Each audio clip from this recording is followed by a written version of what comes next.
নমস্কার, সকলকে শুভ নববর্ষের প্রীতি এবং শুভেচ্ছা জানিয়ে আজ আমি পরম প্রেমময় ঠাকুর পরম দয়াল পুরুষোত্তম শ্রী শ্রী অনুকূল চন্দ্রের প্রসঙ্গ সত্যানুসরণ গ্রন্থ বিষয়ে কিছু আলোচনা করব। পরম প্রেমময় ঠাকুর শ্রী শ্রী ঠাকুর অনুকূল চন্দ্রের 22 বৎসর বয়সে শ্রী হস্তলিখিত একমাত্র গ্রন্থ সত্যানুসরণ রচনার শতবর্ষ পূর্তি উপলক্ষে বর্তমান বিশেষ সংকলন গ্রন্থ প্রসঙ্গ সত্যানুসরণ প্রকাশিত হল। গ্রন্থ রচনার উদ্দেশ্য শ্রী শ্রী ঠাকুর এই গ্রন্থ রচনা করেননি। তার জন্মভূমি হিমায়তপুর গ্রামের পার্শ্ববর্তী বাজিতপুর ঘাট স্টিমার স্টেশনের স্টেশন মাস্টার ছিলেন শ্রী অতুল চন্দ্র ভট্টাচার্য। শ্রী শ্রী ঠাকুরের সাথে তার পরিচয় ঘটে এবং সখ্যতা হয়। অবসর পেলেই তিনি শ্রী শ্রী ঠাকুরের সঙ্গ করতেন এবং ব্যক্তিগত নানা সমস্যার বিষয়ে পরামর্শ গ্রহণ করতেন। শ্রী শ্রী ঠাকুরের উপরে তার অগাধ ভক্তি ছিল এবং বিশ্বাসের সৃষ্টি হয়। ক্রমে অতুলবাবুর অন্যত্র বদলির আদেশ এলে তিনি শ্রী শ্রী ঠাকুরকে কিছু উপদেশবাণী লিখে দিতে বলেন, যার সাহায্যে তিনি অবাধে চলতে পারেন এবং শান্তি ও স্বস্তির অধিকারী হতে পারেন। অতুলবাবুর স্বনির্বন্ধ অনুরোধে পরম দয়াল পরম প্রেমময় শ্রী শ্রী ঠাকুর এক রাত্রিতে একাসনে একটি খাতায় উপদেশ লিখে দেন। লেখার সূচনা করেন, অতুলদা, সর্বপ্রথম আমাদের দুর্বলতার বিরুদ্ধে যুদ্ধ করতে হবে বলে অতুলবাবুকে সম্বোধন করে। পরবর্তীকালে অতুলবাবুর কাছে থেকে খাতাটি পেয়ে সত্যানুসরণ নাম দিয়ে 1325 সনে প্রথম সংস্করণ প্রকাশিত হয়। পরবর্তী সংস্করণগুলিতে শ্রী শ্রী ঠাকুরের আদেশে আরও অনেক বাণীর সংযোজন হয় গ্রন্থটিতে। আকুল প্রার্থনায় পুরুষোত্তমের শ্রী হস্তলিখিত জীবন পথের পরম পাথেয় অমৃতময় উপদেশাবলী লাভ করে এবং সর্বসাধারণের জন্য দিয়ে তিনি বিশ্ববাসীকে প্রাপ্তির পরম ঐশ্বর্য উপহার দিয়েছেন। শ্রী শ্রী ঠাকুরের দেহ রক্ষা করার পর সকালের প্রার্থনা অন্তে প্রতিদিন পরম আরাধ্য পিতৃদেব পরম পূজ্যপাদ শ্রী শ্রী বরদা বিভিন্ন বাণী পাঠ ও ভজন কীর্তনাদি করাতেন। ক্রমে 18 জুলাই 1970 সাল থেকে প্রত্যহ সত্যানুসরণ পাঠের সূচনা হয়। প্রত্যেক দিন একটি করে বাণী পাঠ হতো এবং সেই বিষয়ে আলোচনা চলত। এই আলোচনায় সকলেই অংশগ্রহণ করতেন। আশ্রমের বালক বালিকারা সর্বদা পিতৃদেবকে ঘিরে থাকত। তারাও আলোচনায় যোগ দিত। যতক্ষণ পর্যন্ত না বাণীর মর্মার্থ সকলের বোধগম্য হচ্ছে ততক্ষণ পর্যন্ত আলোচনা চলত। মূল উদ্দেশ্য ছিল শিক্ষিত, অশিক্ষিত, প্রাপ্তবয়স্ক এবং বালক বালিকারা সকলেই যেন ঠাকুরের কথা বুঝতে পারেন।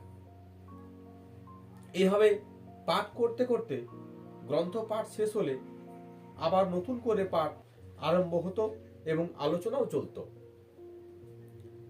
নিরন্তর পাঠ এবং আলোচনার ফলে প্রত্যেকেই বাণী সমূহ আত্মস্থ করতে সক্ষম হতেন।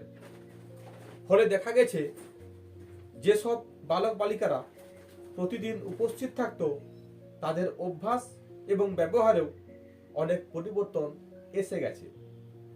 শ্রী শ্রী ঠাকুরের ঈপ্সিত আদর্শের সম্যক উপলব্ধি করা, তাকে পরিপূর্ণভাবে জীবন চলনার পাথেয় রূপে গ্রহণ করা এবং আদর্শ জীবনচর্যার মধ্য দিয়ে জরা ব্যাধি মৃত্যু ভয়রহিত হয়ে মহাজীবনের পথে অগ্রসর হওয়া, এই জীবন সাধনা।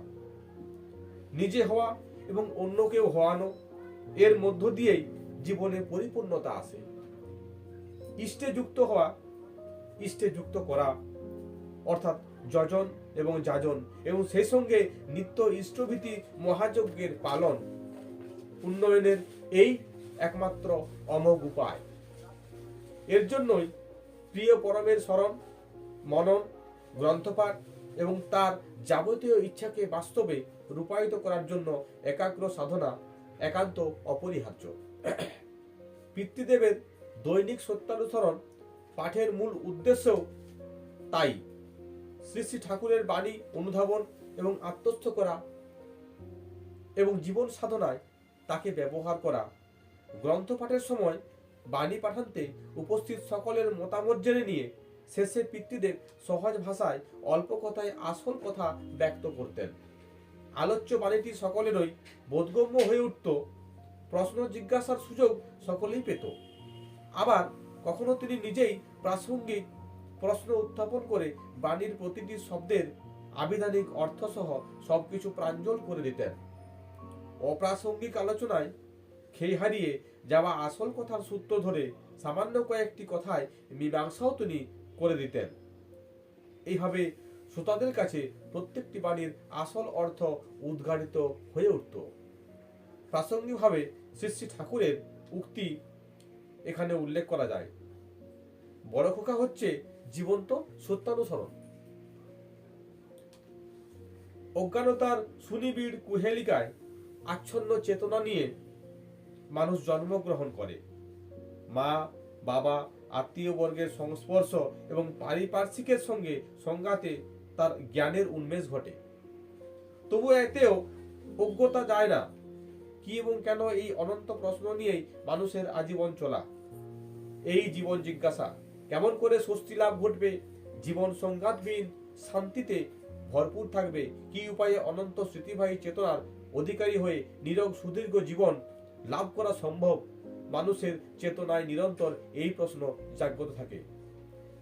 একমাত্র পুরুষোত্তমের রাতুল চরণ আশ্রয় করে তার সর্বনির্দেশ পরিপালন করে চলে জীবনে তাকে প্রিয় পরম রূপে প্রতিষ্ঠা করলেই এই সব সমস্যার সমাধান হতে পারে। এর জন্য তার উপদেশাবলী অনুধাবন করা এবং জীবনে গ্রহণ করা একান্তই প্রয়োজন।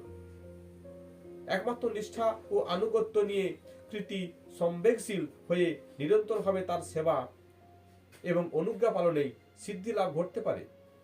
এর জন্য আরো চাই শ্রম, ক্লেশ, সুখপ্রিয়তা। প্রভুর প্রয়োজনে আমার যাই ঘটুক না কেন তার আজ্ঞা পালন করবই, তার প্রতিষ্ঠা করবই, এই মানসিকতা নিয়ে গ্রন্থ পাঠ করলে এবং তার বাণী নিচয়ের মর্মার্থ উপলব্ধি করলে তখনই মাত্র তা পাঠকের জীবনের অঙ্গ হয়ে উঠবে। নইলে পুঁথিগত বিদ্যা সম্বল করে চললে জীবনের অগ্রগতি সেই বিদ্যায় আসবে না।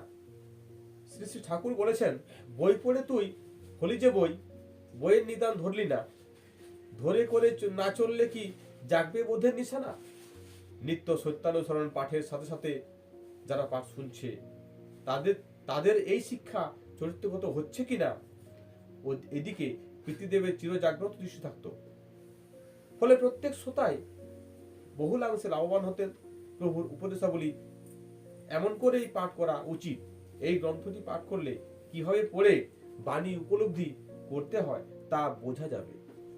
এই উপলব্ধির সাথে সাথে তা চরিত্রগত করে তুলতে পারলেই প্রাপ্তির পরম ঐশ্বর্যে আমাদের প্রতি প্রত্যেকের জীবন উজ্জ্বল হয়ে উঠবেই।